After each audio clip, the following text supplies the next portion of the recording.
Hello everybody, Danny Music Man here and welcome back. Sorry that there's been no video for a while. Some stuff has been going on, but it's okay. We're back. We're in the saddle again, and ladies and gentlemen, I would like to just, have a more chill video this time. I decided to tell you guys and make a video about my top 10 favorite albums of all time. So just like the title suggests, I'm going to be telling you my top 10 albums of all time. And yeah, there's going to be some interesting picks here. And I've never actually sat down to make this list before, so this list is, I would say it's pretty accurate after doing a lot of thinking and re-editing and putting this in, taking this out, and I think I finally have my official Danny Music Man top 10 favorite albums of all time. So without further ado, let's get straight into it. Coming in at number 10 is Boingo by Boingo? Oingo Boingo? I think they were Boingo in 94. But yeah, Boingo by Boingo in 1994 is my number 10 pick. This is kind of a strange one. A lot of people are probably like, what is this album? I'm sure, a lot of music fans vaguely know about Oingo Boingo, Dead Man's Party, Weird Science, those guys. And yeah, I decided to pick this album because growing up, I heard the Oingo Boingo live at the Universal Amphitheater live album from 1995. And this album was the album that they supported for this tour. And this was their last tour. This was their last album to date. I'm pretty sure they're never, ever, ever, ever going to make another album. But as of right now, Boingo is the last Oingo Boingo album. And it's a kind of a strange one, because if you know anything about Oingo Boingo, you know that Oingo Boingo is very kind of playful and just a weird band. Danny Elfman, especially during the Dead Man's Party, Boing-Go album, those times, the band was very kind of playful, and it was just a very playful band and very weird, but also so great. And then starting at Dark at the End of the Tunnel, they started to transition to this more darker sound. And then Boingo was totally like alternative, just very dark. But I think this album's fantastic. I think Insanity is such a great opening song. Probably one of my favorite opening songs to any album of all time, I would say. And this album is long. This album is 73 minutes long. But you know what? I don't mind. I like it. It has a lot of material. So yeah, like I was saying, Insanity is great because it really starts to, it shows you Danny Elfman's, he started to lean more towards this kind of cinematic orchestral stuff, which would be what he would end up doing. He'd be a, music composer for movies. And it was really fantastic and just so weird, but that's Oingo Boingo. I think Mary is a great song. Can't See is also fantastic. Pedestrian Wolves is the only song in the album that I do not like at all, I have to say. Usually a lot of these albums on this list, there's one song that I really don't like, which is kind of a strange coincidence, but anyways, Lost Like This is also fantastic. And Spider is one of my favorite Oingo Boingo songs of all time, and a total childhood song for me, which is very strange because you hear it and you're like, how can a 6-7-year-old kid like this? I love it. It's fantastic. It's such a great song. And there is a cover of I Am the Walrus. It's a pretty good cover too. It's a much more fast-paced, grungy cover of I Am the Walrus.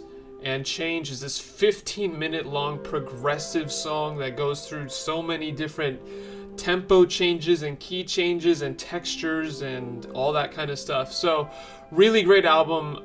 If you're familiar with Oingo Boingo and you haven't heard this album, go listen to it. It's very dark. It's totally not, Dead Man's Party era, good for your soul kind of stuff, but it's really, really great. So I highly recommend it. Number 10, Boingo by Boingo. Coming in at number 9, this one was a very late entry because I kind of forgot this album existed, but I had to put it in after thinking about it for a while. It is Business as Usual by Men at Work. I have the album here, and I think this album is so great. It's probably one of the more underrated. I know a lot of people don't like it when people use that word, but I should say it's one of the more underappreciated albums of the 80s that a lot of people have seen or forgotten. That Men at Work were huge in the early to kinda mid 80s, but this album is so awesome. I mean, Who Can It Be Now, Down Under, classic songs, of course.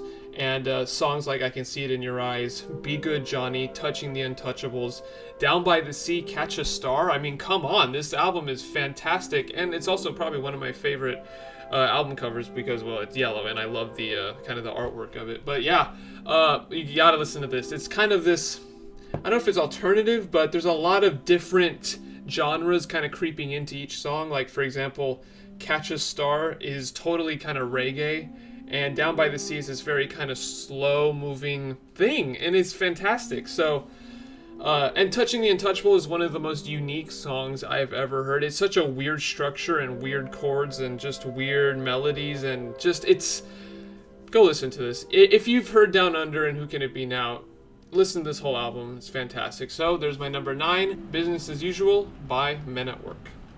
Alright, coming in at number 8, this is easily the most recent entry to my top 10 favorite albums of all time list. I heard this album back in April of 2024, and it was unbelievable. It is, of course, the ever amazing Kid A by Radiohead. Holy crap. I gotta be honest with you, I did not understand Radiohead at all. And then one day I was like, you know what? Let's just hear Radiohead. And I've heard of this album a lot, never listened to it. So once it came time to me finally listening to Radiohead, I listened to this. Wow. I mean, come on, this album is just amazing. Of course, some of the bigger songs from this album is, Everything in Its Right Place and Idiotech.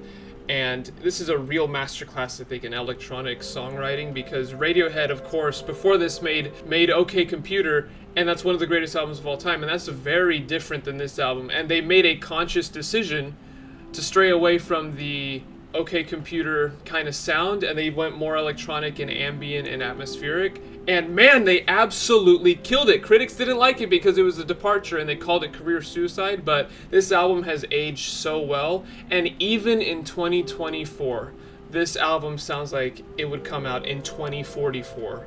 This album is so futuristic and just, apocalyptic and icy and just cold, but it's so great. And front to back, I mean, one of the most beautiful songs I've heard in a long time is How to Disappear Completely, with this, swaying back and forth, this drone that plays through the whole song that's not even in the same key. It's just fantastic, and the orchestration is incredible.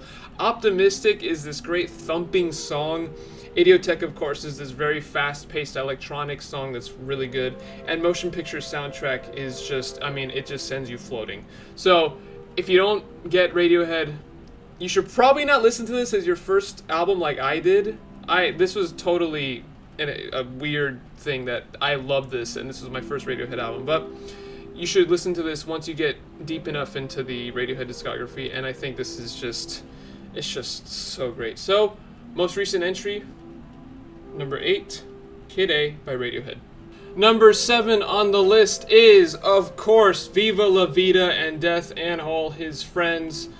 This is for me this is not the quintessential Coldplay album for me. We'll get to that in a bit. But this album, front to back, all killer, no filler. Every song sounds different, and it's so great. And that's because, after X and Y, Brian Eno came in and he said, all right, here's what we're going to do. We're going to let the band shine more, and we're going to make a conscious effort to make every song sound different than the one before it. So there are no two songs alike, and we're going to draw from different world influences and different instruments and different, vocal registries, and man, it absolutely paid off. I think Viva La Vida is easily the most consistent and best Coldplay album in their entire discography, and I don't think they've topped anything since. So no doubt that this is one of my favorite albums of all time. Of course, Life in Technicolor is just a great, real uplifting opener, this instrumental, and then it goes into the Cemeteries of London with the Spanish hand claps, and Lost sounds like kind of this Afro-tribal beat, and it's fantastic. 42 has this real kind of John Lennon-y, but also weird, chord progression. It sounds like two songs in one. Lovers in Japan is this real great driving, uplifting song. And Chinese Sleep Chant is a total My Bloody Valentine shoegaze kind of thing. Yes has this, I forget what it's like, it's CHAA something something, but it has that influence in it, and yes, with the strings, and oh my god, you know, and also Strawberry Swing has that Afro beat. Viva La Vida, one of the, you know, probably the biggest Coldplay song of all time with the huge instrumental and I Used to Rule the World. Violet Hill was their first openly political song, and it has this great hard rock riff with a and of course Death and All Its Friends is probably one of the best, easily one of the best Coldplay closers to an album. So anyways, number 7, Viva La Vida and Death and All Its Friends. If you don't like Coldplay, listen to this and you'll see how amazing this is. Alright, coming in at number 6, staying on the Coldplay train, that's right, 2 Coldplay albums in one list. I've got X and Y. This is not the best Coldplay album, it's number 2, but for me, personally, this is my favorite Coldplay album. And man, as you can see, I own the Speed of Sound single, the Latin America tour edition of X and Y with all the, you know, the DVD and the vinyl, of course. For me, the reason why I like this album more than Viva La Vida is because I like the aesthetics. I love the I forget, this is like a code, but I love the kind of, you know, colorful squares and the whole imagery and that kind of stuff. This album's very spacey, and it was kind of a natural progression, but in the slightest from Rush of Blood to the Head, because I think this album is bigger both in length and in, you know, in sound, and they were really trying to do that. And I think there's far more synths, and it's a more spacey sound with more organs and synths and different textures backing the band. It's basically Rush of Blood to the Head, but with synths and organs. That's basically how I would describe it. And the song tempos got faster, like Square One, Low, Talk samples Kraftwerk, of course, which I hate that the band don't like Talk. I love Talk. I think Talk's fantastic. I love every song in this album. Square One is one of my favorite Coldplay openers of all time, and one of my favorite Coldplay songs, period. I think White Shadows has this great driving rhythm to it that's really great. Fix You, I like Fix You. It's great live, but it's not my favorite song on the album, but it's still really good. Talk, of course, is great. X and Y has this very strange kind of floating feel to it and different weird chords, but it's great. And I think, for example, I'm trying to remember off the top of my head, Twisted Logic is a closer that's really good that they should have played more. I know Chris Martin played it once with like a high school band. But yeah, X and Y, man, fantastic. This is my favorite Coldplay album. I love everything about it. And yeah, so number 6, X and Y by Coldplay. Alright, number 5, starting the top 5 is The Beatles Magical Mystery Tour. I have the album in my house, but it is framed right now and it's too far away for me to get, and I kind of forgot to go get it, but just pretend that it's, you know, it's right here. Beatles Magical Mystery Tour. The only thing I can say about this album to start is I think Side B is the greatest Side B to any album ever. I mean, Hello Goodbye, Strawberry Fields Forever, Penny Lane, Baby You're a Rich Man, All You Need Is Love. I mean, come on, man. Those are just boom, boom, boom, boom, boom, S-tier songs. And even before that, on side 1, the 6th song, I Am the Walrus, my favorite Beatles song of all time, one of the greatest Beatles songs of all time. And man, I mean, come on, this album is just really, really good. A lot of people think that, you know, Let It Be is the black sheep of the album, but I feel like a lot of people don't pay attention to Magical Mystery Tour just because a lot of people don't consider it an album. It's more like an album and a soundtrack, so they're kind of in this gray area of, is it an album, is it not? I think it's an album, because every list I see includes Magical Mystery Tour as an album in their rankings. But yeah, this is one of my favorite Beatles songs of all time, or one of my favorite Beatles albums of all time. And I used to listen to I'm the Walrus as a little kid, and I think it's great. I love the artwork with, you know, them there, and it says The Beatles Magical Mystery Tour. Really good stuff. The movie sucks, I'm just gonna be honest, but thankfully the accompanying album that came with it is really great. I think Fool on the Hill is one of the more underappreciated Beatles songs. It's very, just Paul McCartney, and it's very bouncy and kind of weird, but that hook on Fool on the Hill when he says that is just, it's to die for. Magical Mystery Tour, of course, the title track has been has gained resurgence because it was used in the Minecraft movie trailer, which is the only good thing about that trailer. Anyways, and yeah, I Am the Walrus, of course, I already said what I needed to say. And Baby You're a Rich Man is one of my top 5, could be top 3 Beatles songs of all time, believe it or not. I really like that song. So yeah, number 5, Beatles Magical Mystery Tour. Alright, coming in at number 4 is the only Pink Floyd album that I would consider in my top 10. It is, of course, The Division Bell, 1994. A lot of people, when you think of the Pink Floyd greats, you think Dark Side of the Moon, Animals, Wish You Were Here, The Wall. Well, I think, in my opinion, actually no, it's not my opinion, this is what I believe. I think The Division Bell is my favorite Pink Floyd album. Why? Well, that's because when I was growing up, this was the album that I just heard the most, I think, growing up. I knew Dark Side of the Moon, I knew a lot of the Wish You Were Here songs, but this was the album that, as a whole, I heard the most growing up. And plus, I would listen to Pulse, the live album, and that had a lot of songs from this. So I think that's kind of what made me fall in love with this album too. And I love the artwork too, with the 2 metal heads. I think it's fantastic. But of course, Cluster 1 is an instrumental great opener. What Do You Want From Me is very good. Pulls Apart is a criminally underappreciated Coldplay, Pink Floyd song. And I think the solo is great in there. And Marooned is just a killer David Gilmour instrumental with a great solo with the pitch shifter. It's just fantastic.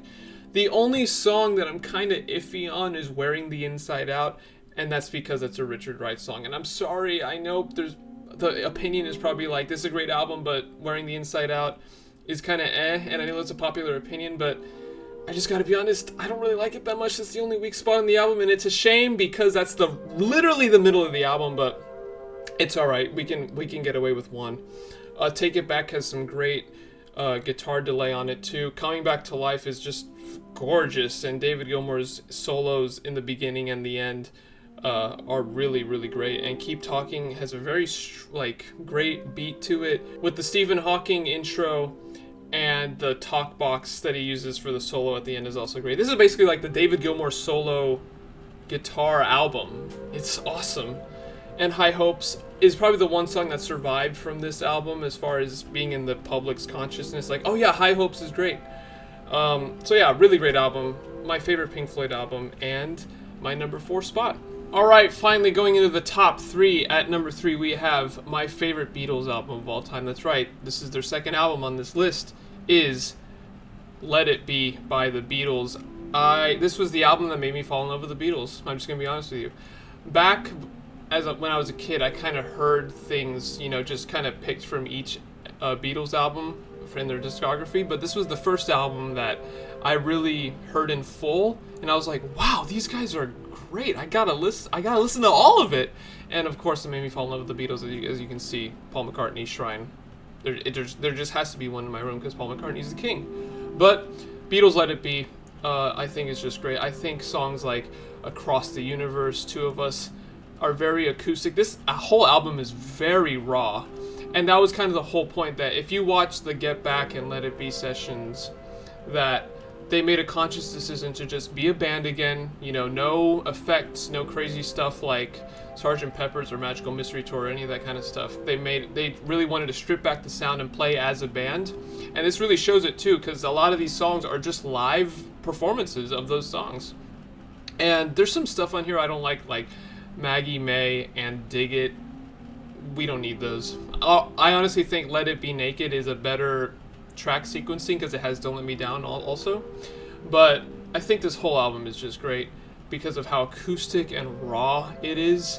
And one of my favorite songs is The Long and Winding Road. I know a lot of people think it's really schmaltzy, but I think it's really good. I think Get Back is such a unique song. Let It Be, of course, is iconic. Dig a Pony, Two of Us, Across the Universe, I Me Mine. Great stuff.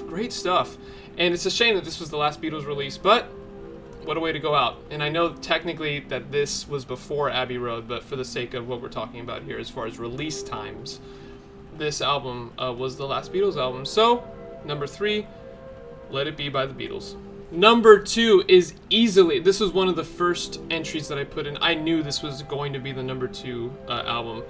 If my number 1 spot didn't exist, this would easily take my number 1. It is ELO, Time. This, in my opinion, is the best ELO album. I know a lot of people will think, New World Record and ELO Out of the Blue, which is probably true because that's more closer to the ELO sound that you normally think. But I think as a whole, Time is fantastic. I think this was the last real elite ELO album because after this they made Secret Messages, which wasn't really that great, and then they made Balance of Power, which is not that great also, and then they just stopped. But this kind of bookmarks the end of Jeff Lynne's elite period with ELO. And I think the whole album is just fantastic because it tells this story of, this time traveler who wants to go back. He goes into the future, but he wants to go back to 1981. And there's just some great songs. I think Twilight is my favorite ELO song of all time. And I think Yours Truly 2095 is such a unique song too. I heard a lot as a kid. I think it's great. Ticket to the Moon is one of the better ELO piano ballads. I think The Way Life's Meant to Be has this kind of Spanish flair to it that I think is great with the 12-string. Here's the News is this great synthy bop. It's the best way to describe it. 21st Century Man is this really awesome, longing song that you can... It's a real storytelling song for the whole album about, he wants to go back. He wants to go back to his time. And then Hold On Tight is kind of strange because it's like a 12-bar blues song. It's weird to have that as the last song on the album, but I dig it. And yeah, I love the whole, time traveler story that's going on here. So number 2, ELO, Time, one of my favorite albums. There you go. And finally, number 1. If you know my channel, you know what this is, what this pick is going to be, because I made a whole video about this album that I will leave a link to at the very end of the video. But it is, of course, Everybody Loves a Happy Ending by Tears for Fears. This is my favorite album of all time. As far as my musical taste, this was probably the most important album to me because this was the album that really unlocked for me, discovering the Beatles, Electric Light Orchestra, all these Beatles, Beatle-related things. And it all couldn't have been done without this album. This album was basically like the Bible for me. I read this and incredible. What can I say? I mean, if you want to know my real deep thoughts, go watch the video that I made that I'll leave a link to. But this album is it's perfect for me. It's perfect. It's basically Tears for Fears, who I love, doing the Beatles, which is I'm on board with that. I'm on that train. Some of the highlights are the title track, Everybody Loves a Happy Ending, Closest Thing to Heaven, Call Me Mellow, Who Killed Tangerine, The Devil, Secret World, Ladybird, Last Days on Earth. All I'm going to say about this album is, if you're like, why in the world would he have this at number 1? It can't be that good. Go listen to it. Trust me. Every person has to hear this album once. Please go listen to it. Anyways, guys, that is my top 10 favorite albums of all time. It was kind of a more chill video that I wanted to make, and yeah, I just want to tell you my top 10 favorite albums. Hopefully you enjoyed that video, and if there's any picks that you're like, whoa, what? And then if there's any picks that you're like, oh, yeah, let me know in the comments. And yeah, so thank you very much for watching, and I hope you enjoyed that video, and I will see you in the next video. Thanks for watching. Bye-bye.